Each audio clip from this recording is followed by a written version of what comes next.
Hello po ulit. Is our barley okay for those with fatty liver and gallbladder po? Yes, it is okay. I specifically looked that up. Hello po. Pwede po ba, ano yun? Sa bata at buntis ang ating acai berry? No, hindi. Hindi pwede sa bata ang ating acai berry because nga may goto cola. Ang goto cola po is very limited. It has a overdose. So, pwede siya for pregnant women as long as they don't exceed 3 sachets per day. Okay? Pwede po ba for diabetic and high blood? Yes, pwede. Because wala naman sugar ang ating acai berry products. Paano po pag mataas ang liver count, Ms. Maritoni? Take your barley. Okay? Your barley 3 times a day will help with your mataas na liver count. Okay, what else? Acai berry okay to those who have goiter? I wouldn't risk it, to be honest. Okay? Better take the barley than the acai berry. Yung mother ko po, diabetes, pwede ba niya inumin sabay ng acai? Yes, pwede. Walang sugar ang ating mga products. Ang sugar content ng products natin is all natural sugars. Okay? So, it does not cause diabetes. How many doses of barley po in acai berry sachet? That is, for 1 sachet, I think it is about 1 gram lang. So, it's very little. That's why you have to take your barley along with it. Pwede po ba sabay sa isang araw ang barley? Of course, pwede. Yes, definitely. In fact, I would suggest you take barley in the morning, acai, and then barley and acai at night. That's what I suggest. Hello po, Ms. Ton. Okay po ba na ipainom sa baby? Of course, pwede.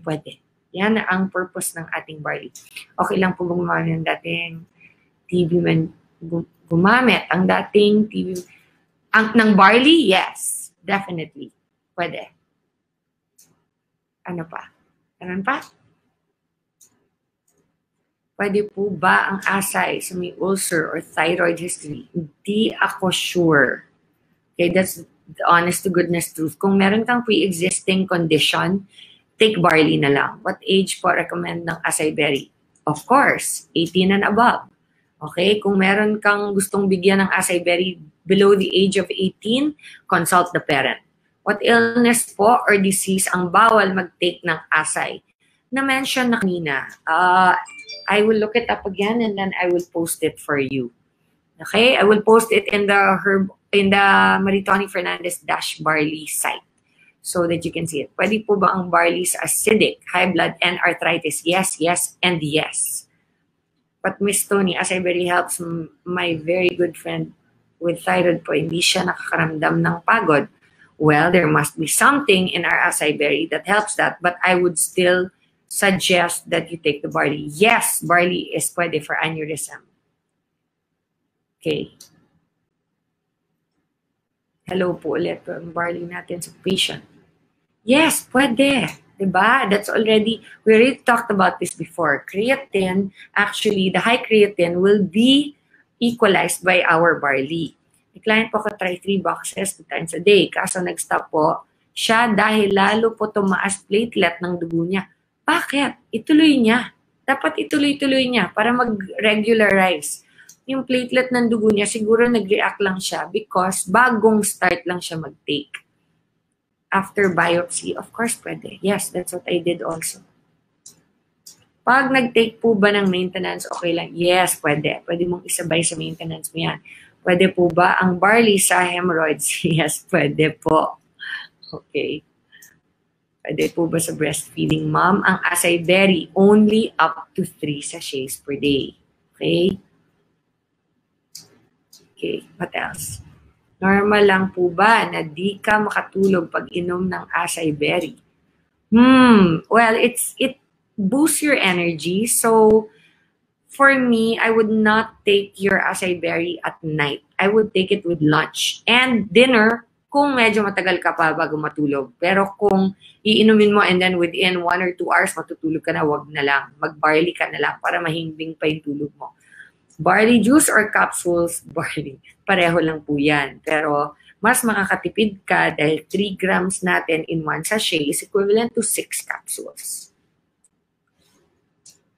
Pwede po ba ang barley sa heart enlargement at barado pong ugat? Yes, pwede po. In fact, meron po tayong mga FDA studies from the US that it is really good for your heart. Okay?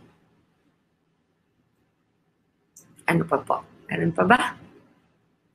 Pwede po ba ang barley natin sa 8-month-old na may sakit sa puso? Yes, pwede po. I know doctors say no, but yes, pwede.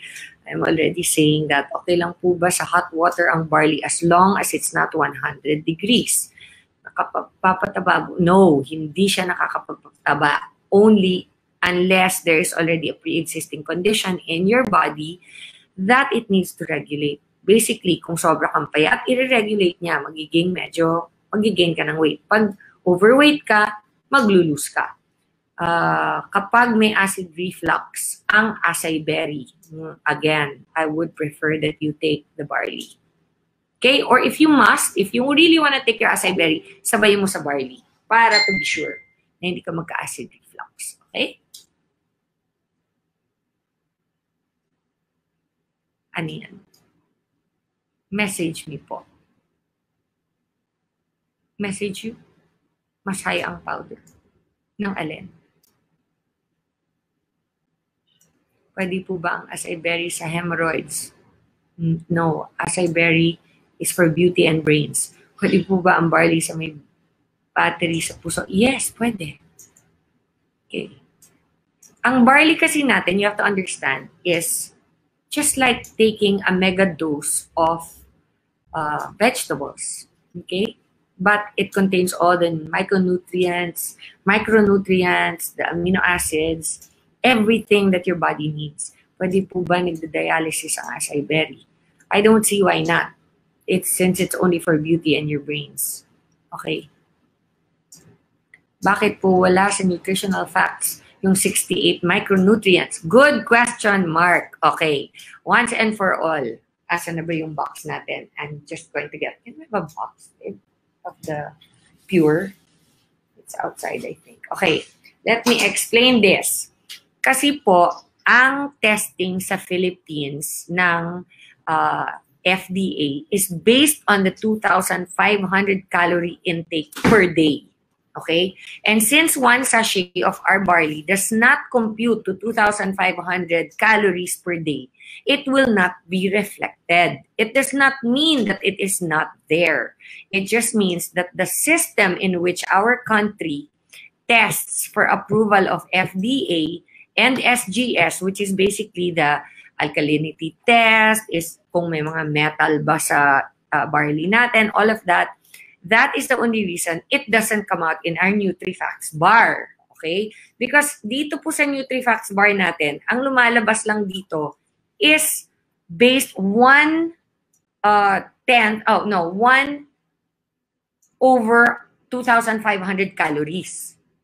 That is why. So, kung nakakonsume tayo ng barley worth 2,500 calories, then it would all appear.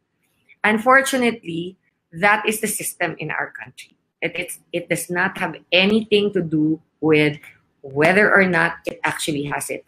In fact, what we have done to circumvent that problem is have an insert inside that actually describes what is in our barley. Okay? I hope that answers your question.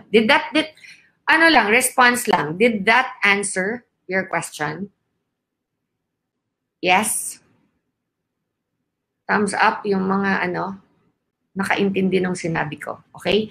Ano pong naibibigay na benefit ng acai berry sa mga ADHD? Okay. As you well know, our acai berry is made up of 7 different products. And a lot of those have benefits to the brain. So an ADHD basically is a brain deficiency.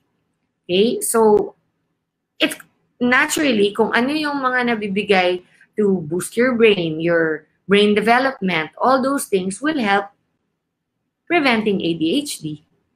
And it has calming effects also. Miss Tony, may pamangkin ko po, 6 months old, undergo sa chemo kasi tinanggalan ng mass sa belly po nyo. Pwede po ka sa kanya? Alin, ang barley? Yes, pwede. Yes, definitely pwede. Okay, next. Okay lang po ba ang barley sa may maintenance na gamot sa puso? Lalo na po bawal sa kanya mga green leafy vegetables. Salamat po. Okay, number 1, our barley is already frozen dry. It does not have any of the other thing.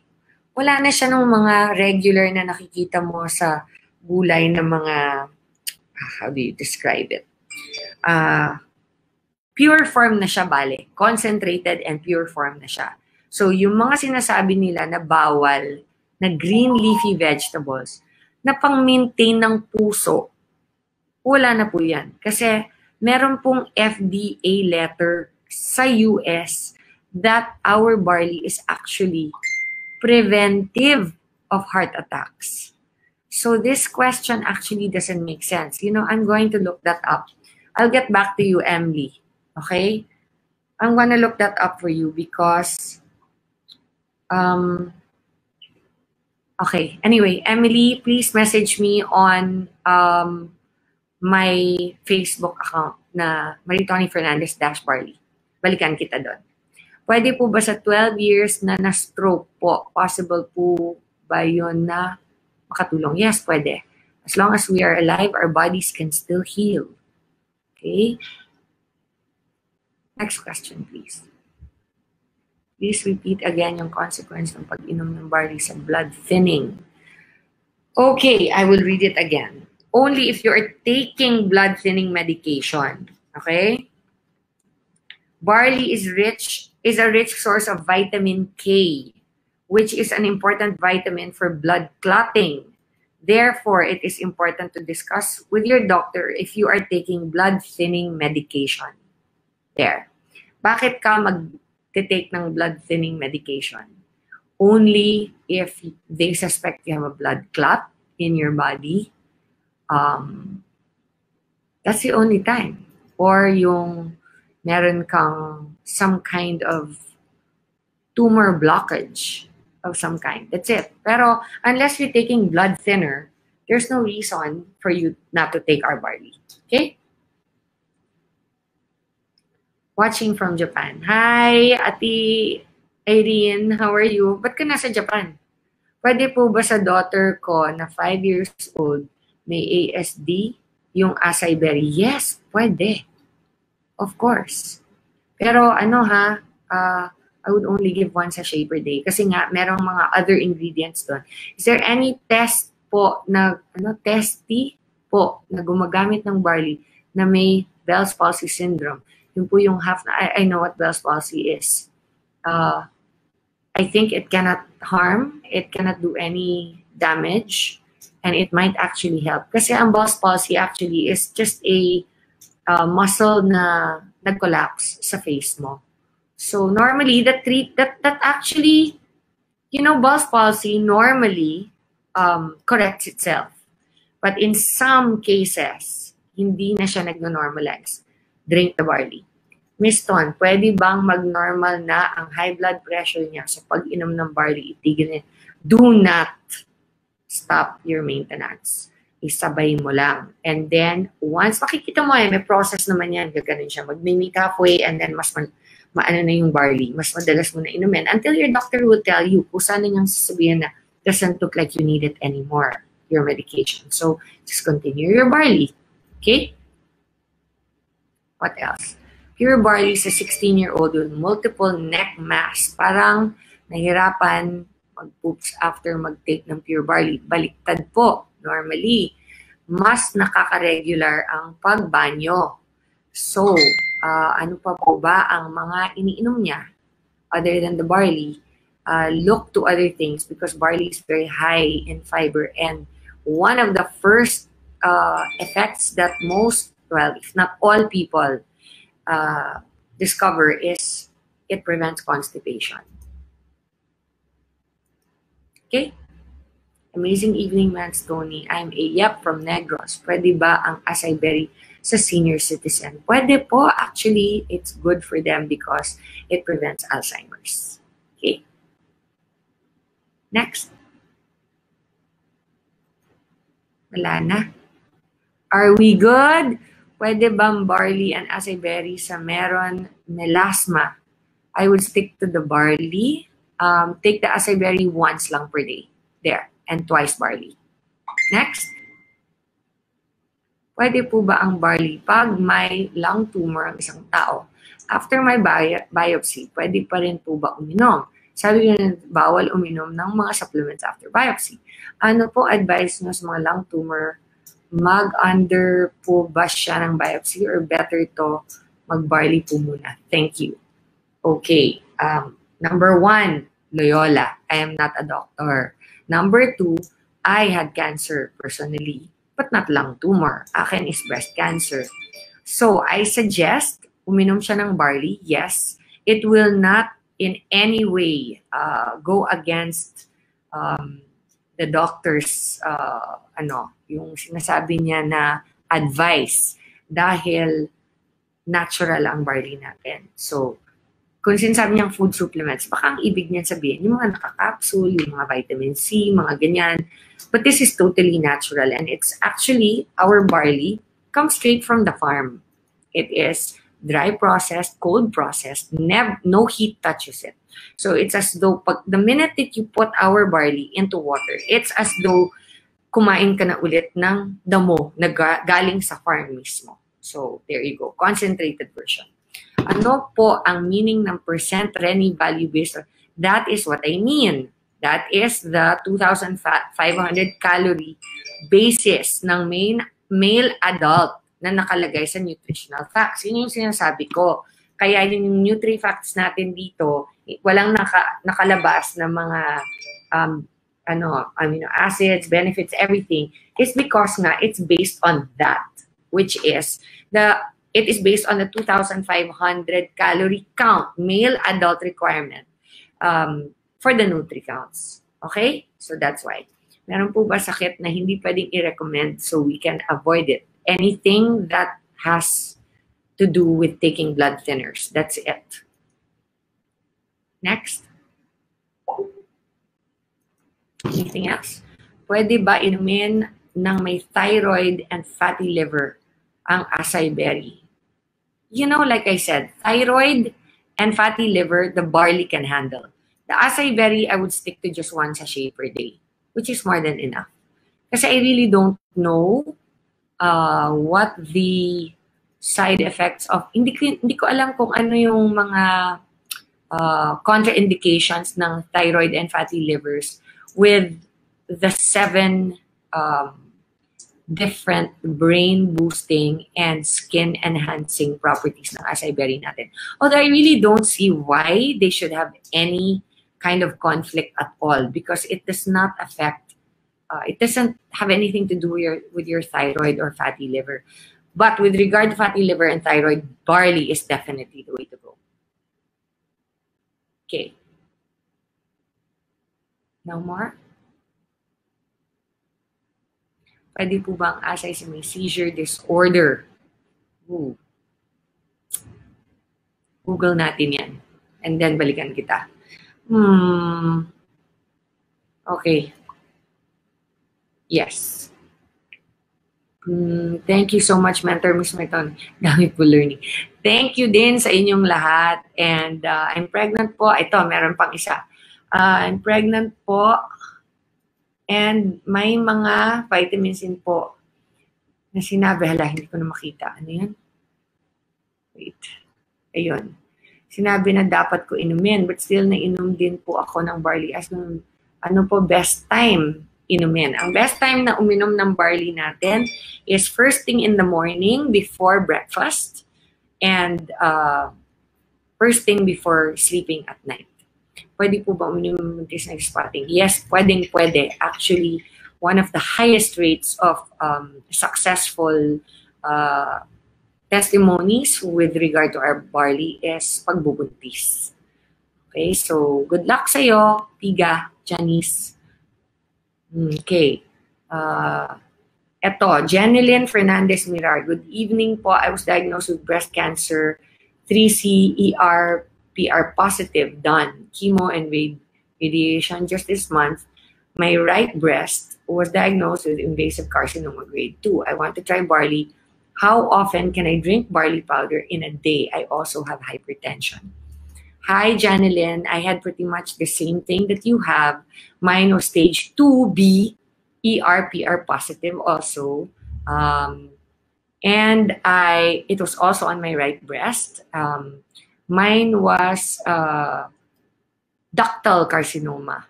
So, of course, please try the barley. It will help you a lot, especially if you're going to be going through chemo. How many? I would start with 2 to 3 sachets per day and increase to as many as you can possibly take per day. Slow increase, okay? Yeah, hypertension is not a problem. You can take the barley along with it. Okay? I think that's it, guys. Meron pa ba? I'll take 2 more questions and then I'm going to say goodnight. My friend has diabetes but the doctor told him na wag inumin kasi may sugar ang barley. Wala pong sugar ang barley. Meron natural sugar. It's like pag kumain ka ng apple, di ba? Matamis ang apple. Meron bang sugar ang apple? Ganun lang po yun. Okay? So, there's not. Our barley contains 0 sugar. Okay? Miss Maritoni, ang nakalagay po sa box ng Acai, it's not recommended. Yes, all our products have to have that because it is a requirement of FDA. And if I don't put that, we could get into trouble. It's as simple as that. Okay? That's it.